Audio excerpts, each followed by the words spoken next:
Okay, silence in the studio. Well, we're live right now. Okay. Oh, hold on. Yes. Are we? I think we are. I think we are. Yes, we are. Oh, man. All right. It's so good. We're here today again in the Link Coffee House.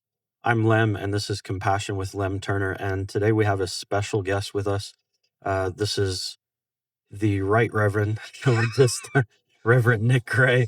It's good to have you in the Good to be coffee here. house Yep. today, and thanks so much for giving up your time to come and just tell us a little bit about yourself and Okay. things. Again, this is a podcast where we interview a wide variety of guests that are making the difference, and so. Nick has a lot of experience, a lot of years in making the difference. And so for those who don't know yet, just give us a snapshot of who you are and what you're passionate about and what's shaping your world right now. Okay. So, my name's Nick Gray. I'm married to my wonderful wife, May. We have two grown-up sons who are still very expensive, even though they don't live with us. Um, so I was a pastor for 35 years. And before that, I was in the army for 9 years. So a little bit of variety there.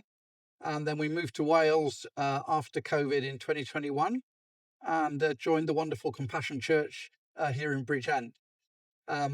So I guess over my time in the army and as a pastor, a number of different experiences, chaplaining in prisons, traveling to Eastern Europe, traveling to Israel, that kind of thing.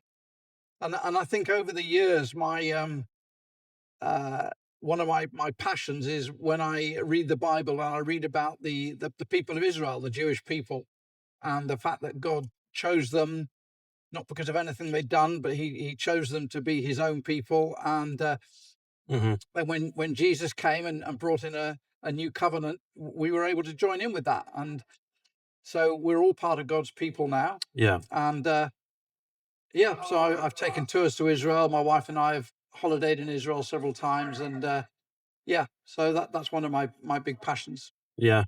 I mean, right now it's kind of crazy out there in the Middle East. Yeah. Bombs going off, things. So, So we're praying. today, Yeah. Tuesday, March the 3rd, Third. Yeah. I had to look that up. 2026, Yeah. is the first day of the Feast of Purim in the Bible. Right. And the Feast of Purim is interesting because one of the Persians, a guy called Haman, Mm. in what is now Iran, was trying to wipe out the Jewish people.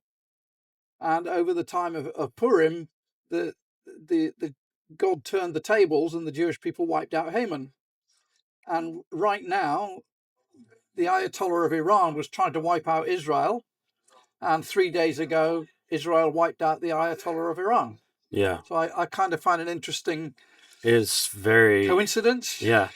We are living in some very interesting Very times. interesting times. There's probably no better time in history that we're living in right now. Yeah. I mean, on both sides of it, war is horrible. Let's just face it, war is a horrible thing. But for a lot of people, this could mean freedom. I think Freedom from freedom from oppression in Iran. Yeah. The church in Iran is one of the fastest growing churches In the world. Yeah.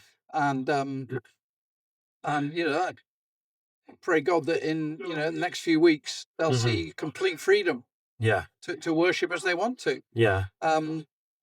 I notice a lot of people are talking about this as, well, is this the last great war? Is this the war of Ezekiel 38 and that kind of thing? Right. Not necessarily. No. I think we Don't could think actually so? see peace in the Middle East come out of this Yeah. because Iran sponsored Hamas in Gaza, they sponsored Hezbollah in Lebanon, they sponsored the Houthis in Yemen. Yeah. And once Iran goes, then those guys haven't got a foot to stand on. Right. Well, it is very interesting time for sure. But take us back a little bit. What first stirred something in you toward ministry? So I have to go back to when I was 17 years old, Mm-hmm. which is a long time ago. And I was about to go in the army. And Yep. I heard a sermon by a young Church of England curate. Mm-hmm. And through that sermon, Mm-hmm. God told me one day I'd be in ministry. Yeah. And I almost tried to not go in the army, but I went in the army 9 years later, came out of the army, and 1984 went off to Bible college. So it all started Wow. happening. I think I was born the next year. So yeah, the older you get, Uh, the more you look back and you think, wow, did that all that yeah. really happen? Wow. So yeah, God speaks to us in all sorts of different ways. Right. And one of the things I've learned is that his timetable is much longer than ours. Yeah. That when he told me I was going to go in the Christian ministry, I thought, right, Mm-hmm. okay, that's it, it's now. And it Mm-hmm. wasn't. It was 10 years later. Yeah, that's right. Um, Yeah. and he does speak to us at different ways, and those times he speaks to us is not always for then; it's often for the future. Yeah. So yeah, We try to speed it up. we try and speed it Yeah. up. We want Yeah. it to Yeah. happen now. Like Yeah. God says, "I'm going to give you a wife." Okay, now Yeah. Yeah. Boom. No. Right there. Yeah. It's so interesting. Character in the Bible that was like that. You know, when we pray for something, we either want it immediately and right now, but God's timing Yeah. is sometimes he says yes right now. Not saying that he doesn't do Yeah. that, but oftentimes it's wait. Yeah, It's wait. definitely. And because he wants to teach us Yeah, something in that yeah, waiting, doesn't he? yeah, In that yeah. patience. I think we, oftentimes we cry out to God when we're in trouble, Yeah. and yet so often that trouble Mm-hmm. helps us to grow.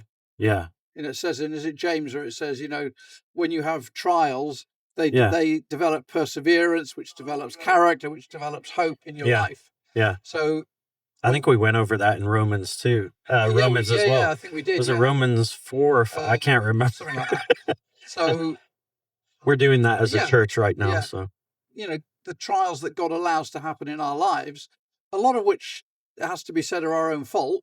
yeah. But if we respond to them the right way, and we Mm-hmm. go back to God with them, he will use those to develop our lives. Yeah. To The build trouble the is character. we so often we react out of our emotions and what's going on inside us and maybe what's happened in our past. Mm-hmm. We disappear down a rabbit hole of Yeah. depression and self-condemnation and all the rest of it. Right. If we sort of start, okay, hang on a minute, God, what are you saying in this? Yeah. What are you teaching me through this? Yeah. I'm reading a book right now for the second time. The first time I chose to read it. The second time, which is right now, I have to read it for my master's class. And it's a great book either way. It's Emotionally Healthy Leadership by Pete Cicero. Yeah. And I don't know if I'm saying that word right, his last name, but however you pronounce it. But it talks about that. It talks about, the outer life, and it talks about the inner circle, the inner life. Yeah. And emotional, for lack of a better word, emotional intelligence, like making sure that your inner self is healed, that your inner self is good. Because when you get into a place of ministry and leadership, it's all over the it's all over the So I show think when we sometimes. first go into Christian leadership, Yeah. it takes years sometimes to develop that attitude of Oh yeah. going to God first Yeah. when something goes wrong. Yeah. When your deacons have turned against you, or half your congregation didn't turn up this Sunday. Right. we panic. Yeah. And actually, And then it's our wives' faults. No, I'm just kidding. Toby, actually, usually the wife says, "Don't be stupid. Go back to God." That's right. Yeah. Yeah. No. Yeah. Yeah. But I guess I can look back mm-hmm. and see that God's brought my wife and I, both of us, Mm-hmm. through a lot of different things Mm-hmm. to where we are. And it's like in the book of Esther, Yeah. Mordecai says to Esther, who's saying, "Oh, if I go to the king, I might get killed," and so on and so on. He says, "Yeah, but who knows? But you have come to the kingdom for such a time as It's this." this. And I think Yeah. wherever we are in our lives, Yeah. we've come to the kingdom for such a time as this. Right. Yeah. And we need to realize that and say, Yeah. okay, this is where I am. This is what's happening. What's God got to do with this? Mm. In Esther's case, he gave her a favor with the king, and the Jews were saved. Right. But yeah, I think we always have to be in that place. Yeah. It's it's often talked about the difference between calling and assignment. So can you talk to us really quick about what you believe the difference in your experience Between calling and assignment? Is there a so difference, or are I they the think, same? yeah, the more I meet different fellow pastors around the world, Yeah. and and whenever I see someone who comes into ministry and 2 years later they're gone, Mm-hmm. and See you. a lot of United. Sorry, we're in the coffee house, there's so one edit. we got some Man United supporters in here. sorry to cut you off. Well, Well, it it was was nice him. talking to you. Yeah, no, it was him. Yeah. So Yeah. I think if you know your calling Mm-hmm. and you know you're in it, Yeah. you can put up with anything. Yeah. Any assignment. If you Yeah. are in a place that's not your calling, Mm-hmm. God didn't intend you to be there anyway. Mm-hmm. So within that calling, Mm-hmm. He's going to give you assignments. Okay. Like in our case, we knew our calling was to go into ministry. Mm-hmm. The first assignment was 7 old ladies in Scotland. Mm-hmm. God, are you sure about this? Yes, I'm sure about this. Yeah. Wow. I used to joke. I used to say, I don't mind visiting London, but I don't want to live there. And God went, okay, got you. We spent 21 years in London. Be careful what you say, right? So within your calling, Yeah. assignments could be all kinds of things. Right. And I think for both my wife May and I, Mm-hmm. it wasn't until we quotes retired, Yeah. because retirement is not something God believes in, that we both actually fully entered into our callings. Mm-hmm. May is got evangelistic gifting. She's got an anointing for deliverance ministry. Mm-hmm. She's been able to walk in that much more fully. I've always known my chief calling is teaching, and since we retired, I've been able to move into that much more fully. Yeah. So yeah, we all have a calling, and we need Yeah. to find it. Yeah.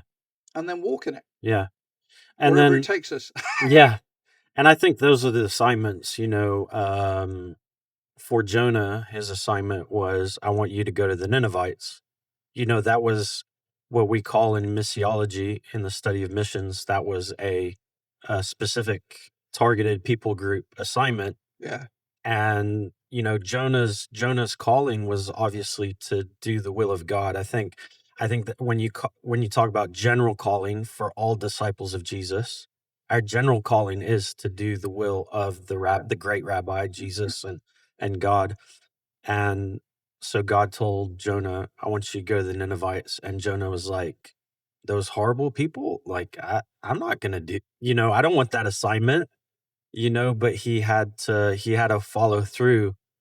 And isn't that true sometimes too, is like the general calling, but sometimes, like you said, God puts you on assignments that you may not particularly like, but they're there to shape you. They're there to build, like you said, he sent you guys to Scotland where you were asking a question, We why had to learn God? the language first. Yeah.